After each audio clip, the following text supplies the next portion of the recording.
Gente, a coisa mais importante para que nós possamos celebrar, nos reunirmos para celebrar, é o fato de que Jesus ressuscitou. Esse fato, para muitas pessoas, há muitos críticos que falam da ressurreição como sendo apenas uma ilusão, ou como sendo um artifício, ou alguns outros até admitem a questão da ressurreição, mas não a ressurreição física, falam que a ressurreição é algo que aconteceu no espírito, na alma, no imaginário dos discípulos e seguidores de Jesus. Mas a verdade é que a ressurreição é um fato histórico dos mais bem comprovados que existe. Não é simplesmente uma história que alguém contou, mas é um dos fatos históricos mais bem comprovados que existe. Quando você ouvir alguém fazer uma objeção à questão da ressurreição, não se intimide num canto pensando que é apenas uma questão de uma fé que você tem. É óbvio que é também uma questão de fé, mas é um fato histórico muito bem estabelecido. Quando você lê os evangelhos, que são considerados um documento histórico, extremamente importante, extremamente válido, e na verdade os evangelhos, a Bíblia, é o documento histórico mais bem corroborado, mais bem comprovado de toda a história da humanidade. O segundo documento histórico mais bem comprovado da história da humanidade é a Ilíada de Homero, que tem cerca de 600 e poucas cópias. Ninguém tem o original escrito pelas mãos de Homero, mas você tem 600 e poucas cópias que são muito próximas da época em que Homero escreveu a Ilíada. Quando você vai aos documentos que comprovam os manuscritos que dão origem à Bíblia, não são os originais escritos por Isaías, por Jeremias ou por Mateus, mas são cópias que são antigas. Quanto mais antiga uma cópia é, mais chance de ela ser fiel ao texto original. Quanto mais distante, mais chance dela ter algum tipo de deturpação. A cópia mais antiga que nós temos dos evangelhos foi escrita cerca de 30 anos depois da morte de Jesus. Nenhum outro documento histórico tem uma proximidade tão grande do evento histórico em si. Nenhum outro. E nós temos, se a Ilíada tem 600 e poucas cópias, a Bíblia tem mais de 25 mil documentos, cópias antigas. Só do Novo Testamento nós temos mais de 5.000 cópias do Novo Testamento, íntegras, aonde não existe uma contradição entre um e o outro.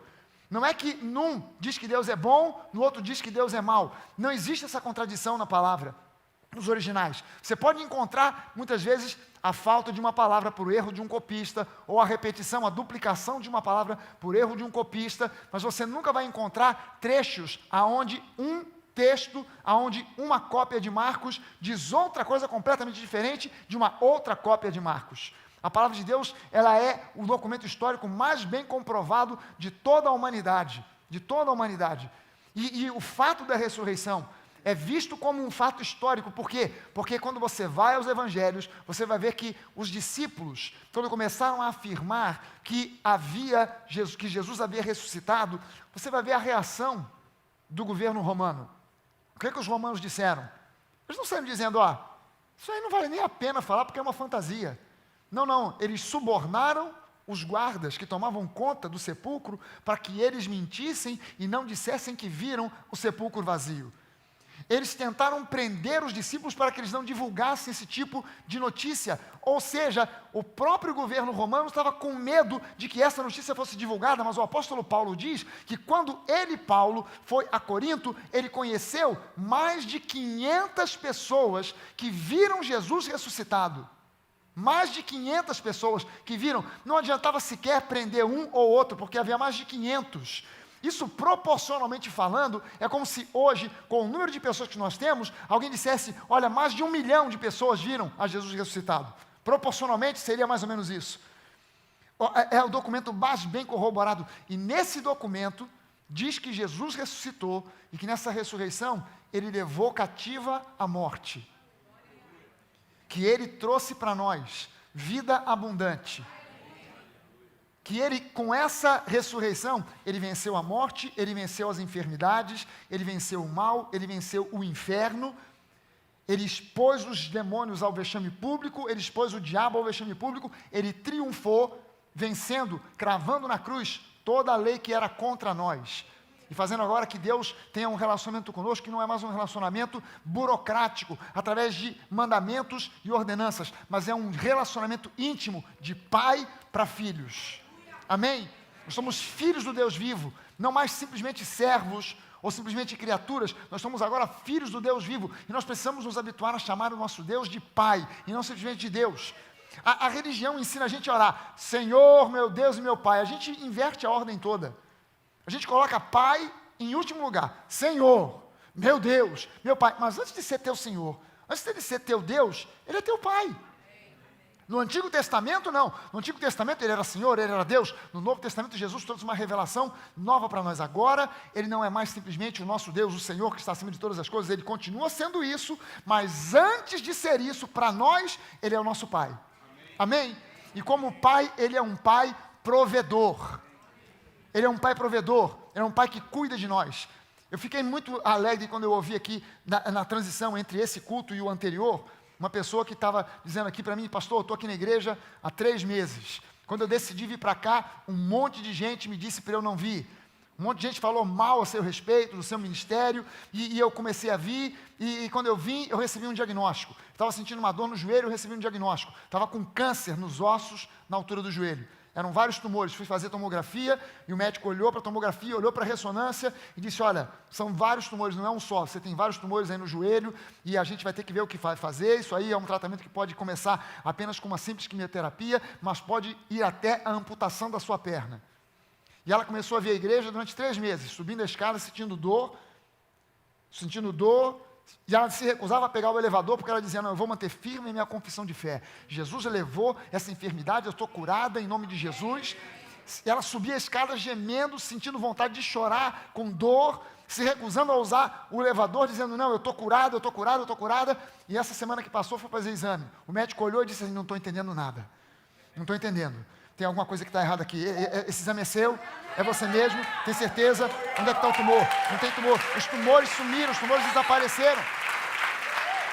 E para que ficasse alguma coisa muito registrada, Deus fez uma coisa muito legal. Ele não tirou simplesmente os tumores, Ele tirou os tumores e deixou algumas cicatrizes. E Ele disse, olha, o que eu estou vendo aqui são cicatrizes de que houve alguma coisa aqui, mas já não existe mais nada. Esse é o nosso Deus. Esse é o nosso Deus. Esse é o nosso Deus. E a gente precisa resgatar esse conceito de que Deus é o nosso Pai. Esse conceito da paternidade de Deus. É por isso que eu estou pregando aqui essa série, Deus, o seu Pai e o seu provedor. Porque antes de mais nada, Ele é seu Pai. E Ele é um Deus provedor. Ele é um Pai que provê. E Ele tem todos os recursos. Para Ele não falta recurso algum. Não há nada que Deus queira te dar, que Ele olhe e diga, eu gostaria de dar, mas eu não tenho. Tudo aquilo que você necessita, Deus tem para te dar. Tudo. Tudo. Não é difícil provar isso na Bíblia. Mas você vai ouvir pessoas criticando, falando mal dessa mensagem. Ah, essa mensagem aí desse Deus Papai Noel. Deus não é Papai Noel. Mas Deus é um Pai provedor. Essas críticas, elas vêm diretamente do 5º subsolo do inferno. Eu falei aqui na semana passada, se eu fosse o diabo, a primeira estratégia que eu arrumaria para combater essa mensagem, sabendo que você não conquista nada pela lei, mas pela graça, é dado pela graça, eu combateria fortemente a mensagem da graça.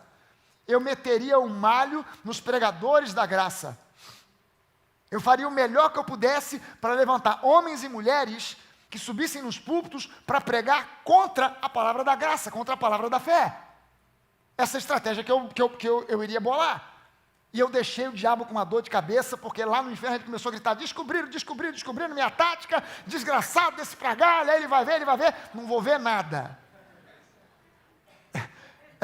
É preciso a gente entender que em Cristo nós fomos chamados pelo apóstolo Paulo, inspirado pelo Espírito Santo. Em outras palavras, nós somos chamados pelo próprio Deus. Em Cristo nós somos chamados de mais que vencedores. Mais que vencedores. Então eu preciso me posicionar em fé, sabendo que Deus é o meu Pai e é o meu provedor. Justificação é a chave.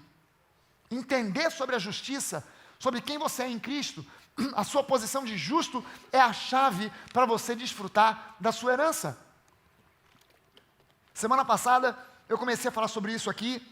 Eu quero continuar. Eu quero ler com você Romanos 4, os versículos 13 e 16, que são dois versículos que eu li na semana passada, onde o apóstolo Paulo diz o seguinte: não foi mediante a lei, o conjunto de regras e mandamentos, que Abraão e a sua descendência receberam a promessa de que ele seria o herdeiro do mundo, o herdeiro do cosmos. A palavra mundo aqui no grego é cosmos, o universo. Não foi através da lei que Abraão e a sua descendência receberam a promessa de que Abraão seria o herdeiro do mundo e nós herdeiros de Abraão.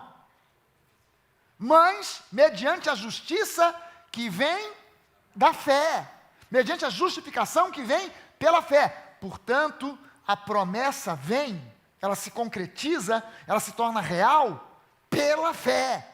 Não por qualquer outro meio, mas pela fé, não pela religiosidade, não pela minha experiência com Deus, não pelo tempo que eu tenho de igreja, mas ela vem à realidade, ela se torna realidade pela fé, para que seja de acordo com a graça, que é favor imerecido, e seja assim garantida a toda a descendência de Abraão, não apenas aos que estão sob o regime da lei, os judeus na carne, descendentes genéticos de Abraão, mas também aos que têm a fé que Abraão teve. Ele é o pai de todos nós. A Bíblia usa agora aqui Abraão como um exemplo de fé. Quando você olha para a história de Abraão, Deus usa aquela história, aquele homem, a ação dele em reação àquilo que Deus disse, como um exemplo, como um padrão, como um parâmetro de alguém que agiu pela fé e que serve como um parâmetro, um padrão para nós. Ele não obteve o que obteve por causa de religião, ele não obteve o que obteve por causa de obediência a mandamentos e ordenanças, ele obteve tudo o que obteve porque ele creu em Deus, e isso lhe foi imputado para justiça, isso lhe foi atribuído para a justiça, o fato de crer, você não tem ideia ainda talvez, do poder que existe no crer. Quando você crê de fato, os milagres começam a acontecer. No que depende de Deus, o seu milagre já está realizado. Sua cura, libertação de vícios, de maus hábitos, não importa o que, no que depende de Deus já está realizado, o preço já foi pago, Jesus já pagou o preço, Ele já fez a obra na cruz do Calvário. O que você precisa hoje é simplesmente nada mais, nada menos do que crer. Você não precisa de ouvir palestras, você não precisa de ouvir pregações, você não precisa de mais nada, você só precisa de crer. A pregação não é para transmitir nenhum poder para você, é para que você ouça e ouvindo venha a fé, e vindo a fé, porque a fé vem pelo ouvir, e vindo a fé você creia, e crendo você receba o milagre. Amém? É tudo o que você necessita. Romanos 6, 16 e 17, o apóstolo Paulo diz: mas graças a Deus, porque outrora, e outrora, o termo outrora fala de algo de um passado distante. Ninguém fala a respeito da semana passada usando o termo outrora. Ah, outrora, quando eu ia à praia. Quando foi isso? Domingo passado. Pô, outrora? Não, outrora fala de 10, 15, 20 anos atrás. Deus está falando de algo que Ele considera como um passado distante. Não importa que tenha sido ontem, para Deus é um passado distante. Porque outrora, escravos do pecado, outrora nós éramos escravos do pecado. Contudo, viestes a obedecer de coração a forma de doutrina a que fostes entregues. Qual era a doutrina que Paulo pregava? Paulo ficou conhecido como o apóstolo da graça. João, o apóstolo do amor. Pedro, o apóstolo da cabeça dura. Não, Pedro não ficou conhecido assim. Mas João, o apóstolo do amor. Paulo, o apóstolo da graça. Qual era a doutrina que Paulo ensinava nas igrejas que estavam debaixo da supervisão dele? Graça, graça sobre graça, graça e mais graça. Ele diz: vocês outrora eram pecadores, mas como vocês obedeceram à forma de doutrina que vocês receberam a graça, hoje vocês são justiça de Deus. E uma vez libertados do pecado, fostes feitos servos da justiça. Levante uma das suas mãos e diga isso: eu fui liberto do pecado. Diga: eu sou uma nova criatura, livre do pecado. O apóstolo Paulo diz Diga isso. Que agora em Cristo, eu sou livre do pecado, eu não sou escravo do pecado, que o pecado não terá domínio sobre mim. E eu declaro pela fé, o pecado não terá domínio sobre mim. Aleluia. Amém. 2 Coríntios 5, 21. Aquele que não conheceu o pecado. Sobre quem esse texto está falando? Jesus. Ele, o Pai, o fez pecado por nós, para que nele, ou seja, em Cristo, nós fôssemos feitos justiça de Deus. É assim que Deus nos vê hoje. É assim que Deus nos considera hoje, justiça de Deus, porque Jesus fez isso por nós. Ele tomou essa decisão, ele foi à cruz e assumiu o nosso lugar, recebeu sobre si os nossos pecados, a nossa iniquidade, para conceder a nós a santidade dele. Então eu preciso olhar para esse texto e me lembrar disso. Caramba, aquele que não conheceu o pecado, Deus o fez pecado por mim, para que nele eu fosse feito justiça de Deus. Você e eu, que já nascemos de novo, nós fomos feitos justiça de Deus, não pelas obras que nós fazemos, não pelos nossos méritos, não pela nossa experiência, não pelo nosso tempo de igreja, não pela nossa religiosidade, não pela nossa obediência aos mandamentos, mas nós fomos feitos justiça de Deus pela obra de Jesus na cruz do Calvário. Pela obra de Jesus na cruz do Calvário. A mente religiosa tem dificuldade de entender isso. A religiosidade tem uma dificuldade, ela agrega outras coisas. Não, eu fui salvo pela graça, a obra de Jesus, mas aquilo que eu faço.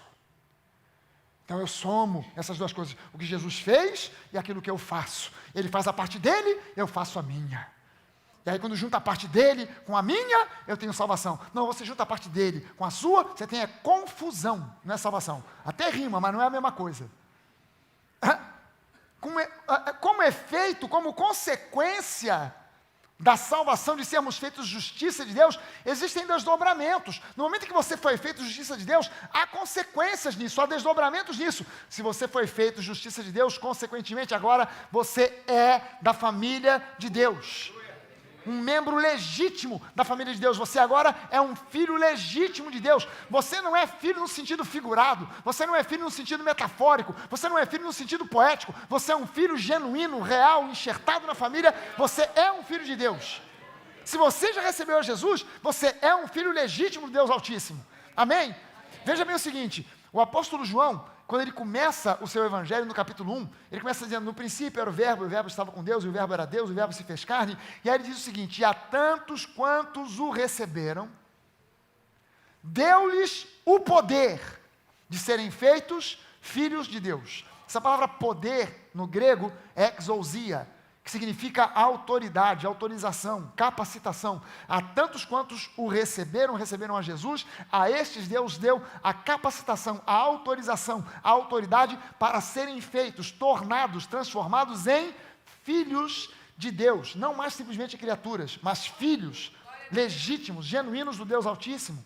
Filhos de Deus. E se você, uma outra consequência, você se tornou co-herdeiro com Cristo. Uma outra consequência, você se tornou agora descendente legítimo e também herdeiro de Abraão. Amém? Isso tudo é dado a nós pela graça. Graça que é favor imerecido. Não é dado a nós porque a gente se esforça, porque a gente ora muito, porque a gente ora até o estômago encostar na coluna vertebral. Não, isso tudo é dado a nós pela graça. O problema é que é dado pela graça, mas é recebido pela fé.